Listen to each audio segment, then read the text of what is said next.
Rendering. This is where it all comes down to. Weeks, months, or even years of working on a few seconds of footage just so you would have a couple of pretty images. Fun fact, a single frame can sometimes take up to 100 hours of render time. So if you consider that there are usually 25 frames in a second, and an average film is around 100 minutes long, then the total render time adds up to approximately an awful lot. For reference, the 10-second long shot we are working on now took over 24 hours to render, and the intro clip for these videos was closer to 48. And look how beautiful it is!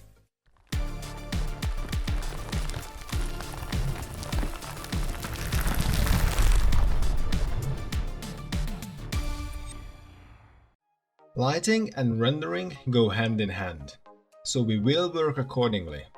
Accurate, or at least a well set up lighting is what sells the shot.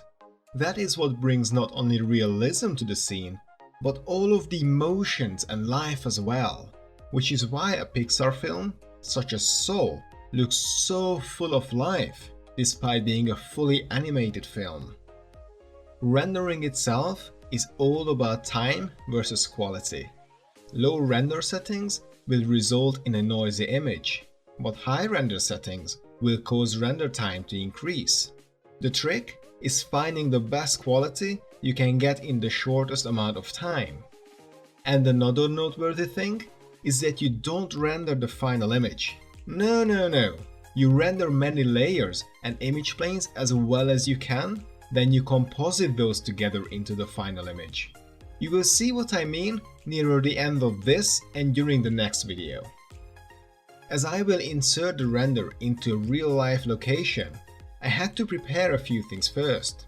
For correct lighting and light reflections, I had to take a spherical image of the location and a picture of just the ground itself. I will use these to light our scene. I also needed a checkerboard and a kettle, because I just love this kettle, okay? And I take it everywhere. And also because it is a similar material to Mjolnir, so it is a good reference guide. I started by removing myself from the HDRI image, and as much as it broke my heart, yes, I removed the kettle too. Then I kind of turned the HDRI into an actual HDRI. It stands for High Dynamic Range Image, and it is supposed to be a blend of multiple images with different exposures, giving us a really wide dynamic range. But because I couldn't do that, I saved this image with different exposures instead and blended those together. It's not the best, but a little bit better than nothing. Now back to Houdini. As you may recall, we only textured the outside of the hammer, which means that the inside has nothing applied to it. So first I separated the inside and the outside and assigned separate shaders to them. Then, similarly to how I did in Maya, I brought in the textures, then went back to Substance Painter to create the inside material. The next step was setting up the HDRI, and because it was daylight, also adding a sun to the scene to make things a bit better. The ground deserves a nice shader too, but because we won't actually render it, and I only need that for reflections, I applied the image I took of the asphalt and just pretty much slapped it on. I set the camera's focal length to match my phone's and dropped down the background image as an image plane. And now I could more or less orient the camera. It's more less than more, but I will come back to that later anyway. And there goes the color checker. Because I have a digital version of the same colors I took a picture of with my phone, I have a good reference point to help me set up the same lighting conditions in the CG scene. Now I actually spent the time to line up the shot so that the ground would actually look like it's the ground. And now I am testing and tweaking and tweaking and testing. As you can see, this is most of what setting up lights and renders is about. The thing is, you don't really see what you are doing until you test it, so you just go back and forth a million times, improving things step by step. I ran a quick flipbook to see if the hammer would touch the ground correctly, and I was kind of happy with the result, so I moved on to the lightning. In case you didn't know, lightning is bright. So bright in fact that you might call it a light source, which it is. So we have to make sure that our lightning geometry knows that it's supposed to emit light, which I do by turning it into the creatively named geometry light. And bim bam boom, now it's bright and pretty. Okay, so now you might think that we're all done, ready to take the rest of the day off and watch Netflix.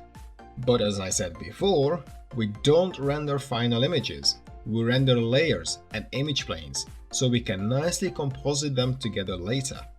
To make things simple for now, there are 3 parts to our scene: the hammer, the lightning, and the ground. Yes, the ground too!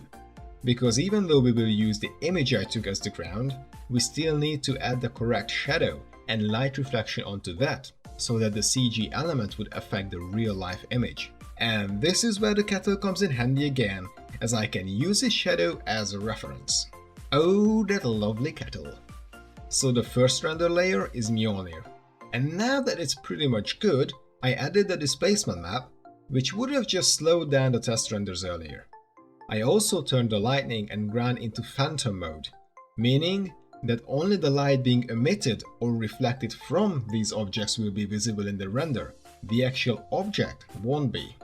This way, the hammer is nicely isolated with the correct lights.